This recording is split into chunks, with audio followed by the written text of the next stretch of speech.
right, now we have downloaded our data, so let's take a look at it in Excel and do a little bit of editing on it. So I'm going to open this first file with the data with overlays here. And the first thing you'll notice is that we have all the very long Geo IDs. We have the geographic area name. We also have our 2 values that come with the median income data. Now, if you downloaded educational attainment or age or population, the data numbers may be different, or you may have additional fields. Either way, you want to go through and figure out which column you actually need. You can always rely on the metadata file.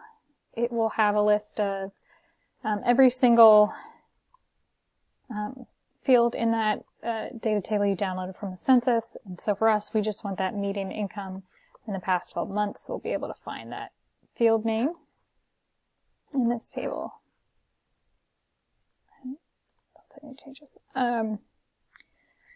So we don't need the income, so we can go ahead and delete that. We also can't have 2 headers. So I'm going to rename this field median income for now, and just go ahead and delete this row. That'll make it easier for QGIS to see. The other thing we have to do is that the census data that gets downloaded, the Geo IDs do not necessarily match what is in our QGIS window. In terms of, if we want to get our census data to display in our QGIS window, we have to have a field in common between the geographies, our census geographies, and our attribute table, or a table that we're pulling in. They also have to have the same field type, which we're going to deal with in a second. But what we are going to do is focus on this Geo ID field that will eventually, we're going to create a new field, and we're going to use some Excel formulas to reduce this field down. So I'm going to go ahead and create a new field in Excel. I'm going to call it Join Me, so I know which field I'm joining. And then I need to add in the formula right, which is going to return a specific number of characters from the end of a text string. So we want to tell it which field, which cell we want it to base this formula on, and then the number of characters we want to return. So let's head back over to our attribute table because I forgot. So there are 1, 2, 3, 4, 5, 6, 7, 8, 9, 10. Let's see if it does that right. I feel like I always pick 10, but it's actually 11. Okay, so then we'll hit enter. Oops, forgot that. And make sure you add in that last parentheses that I forgot. Okay, so we have 6073 and then 00100, and we'll double check over here. Yeah, see, it starts with a 0, and I always miss it. I always count the characters over. 1, 2, 3, 4, 5, 6, 7, 8, 9, 10. Well, so we'll just, I knew it was going to be 11. I told you it was going to be 11. So you'll make that 11, and then you'll get the 0 in front of the 6. Then you'll hover over the corner and drag this all the way down to the bottom of your Excel table.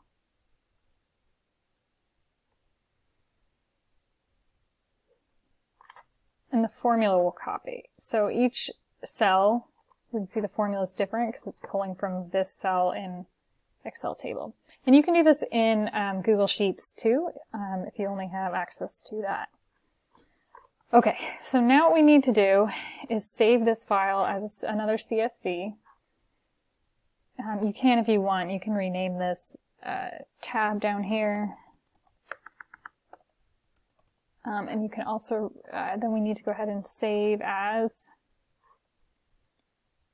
we'll go into our median income folder. We're going to save it as, oh, what did I save it as before? So 2019.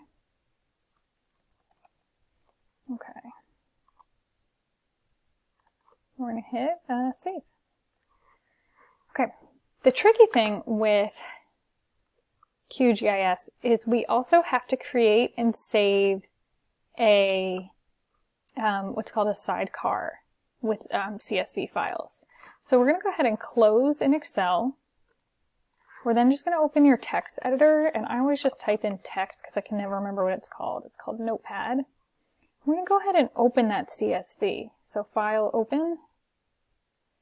We want to go to Desktop. I'm sorry, let me go to where my file is saved. It's going to be different for you.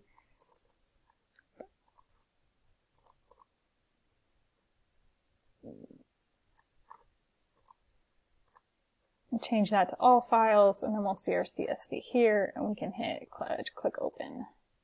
Okay, so now we see at the top, this is what we need up here. Okay, we have our, we've opened it in our text editor. We notice now that each row of the file contains information about the tracks, along with the unique identifiers that we saw or created in the last step.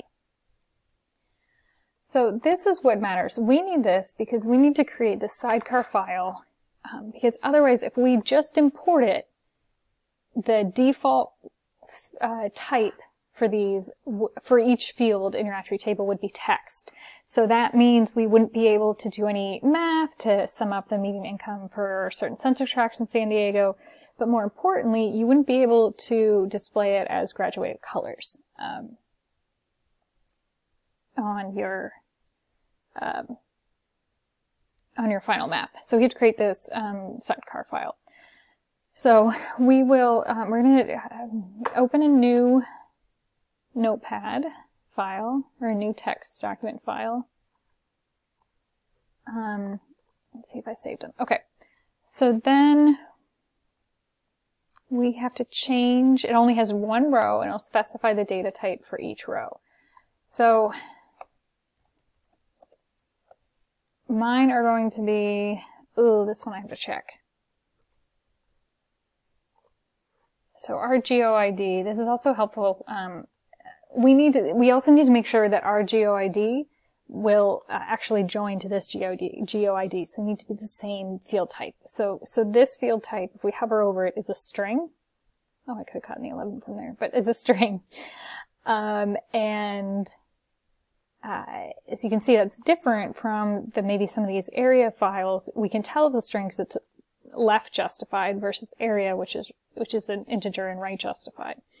But we need to know it's a string because I need to know what to set this sidecar file to, the sidecar data type to. So string, this is also a string.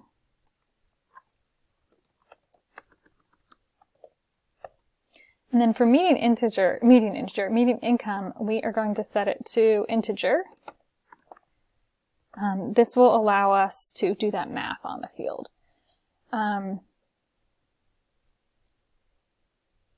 Okay, so we'll now save this.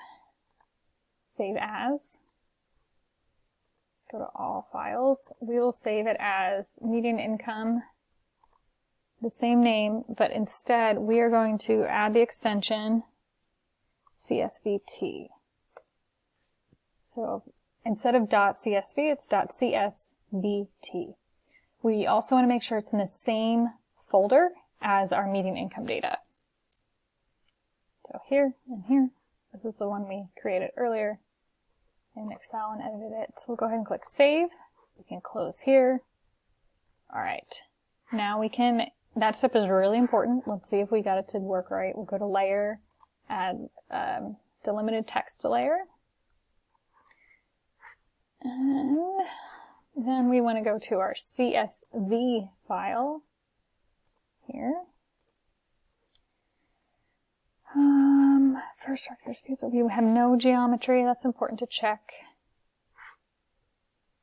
And you can see, let's see if this did this right, because I'm getting a feeling it didn't. No, see, they're still reading as strings. Hang on.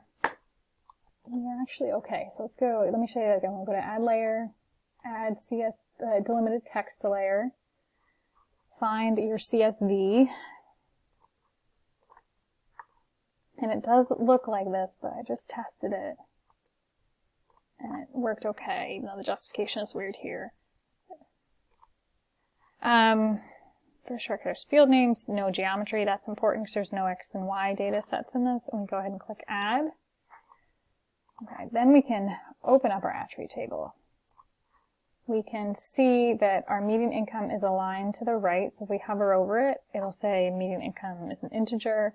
And our join me, the field we're basing our join on, is a text. Just like we wanted it to be. Yay! Now we can go ahead and right-click on the census tract geographies, the shapefile. Go to Properties. You have a property called Join. Then we'll click on the plus sign. We want our join field to be join me, and it is going to join to our Geo ID. And here we get another check that our field types are the same because they're both ABCs. You also might not be able to, you may only be able to see the ones that have that same field type. If you did not go through your file in Excel and delete out the fields you didn't want, or maybe you still have the coded names for your field value, you could go through, if you have a bunch of fields in here, you could just pick a couple fields to join. So I'm just going to join the median income. I'm probably going to join those two just to double check everything, just the median income, because I don't really need everything else from that file. We'll go ahead and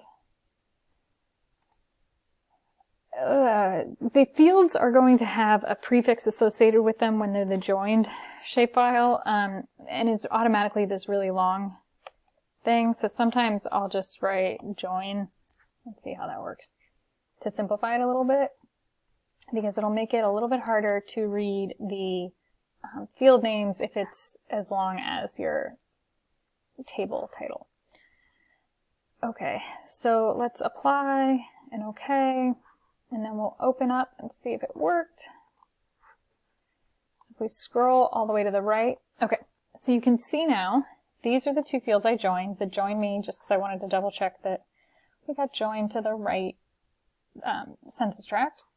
We also have the median income. So because I added that join, and I probably should have added an underscore after it or a dot, we can tell which fields were joined and which are the original to this shapefile. From here, you can go into your symbology, switch to graduated colors, find our median income data set. What am I doing? Change your color ramp maybe to a green because it's money. Anyway, then you can click on classify, and you can edit as you need to, or if you wanted fewer classes, let's see. No, we're not going to do that. And then we can go ahead and click apply, and we'll see that. Just wait for that 2018 areas of higher income, areas of lower income. And then you can go through your properties and change the style for these, like you saw in your textbook. We also can, there's something else I was going to show you. Oh, if you want to make this join is temporary. So if you wanted to make it permanent, you can export it as a new shapefile and call it your, or whatever you want it to save it as.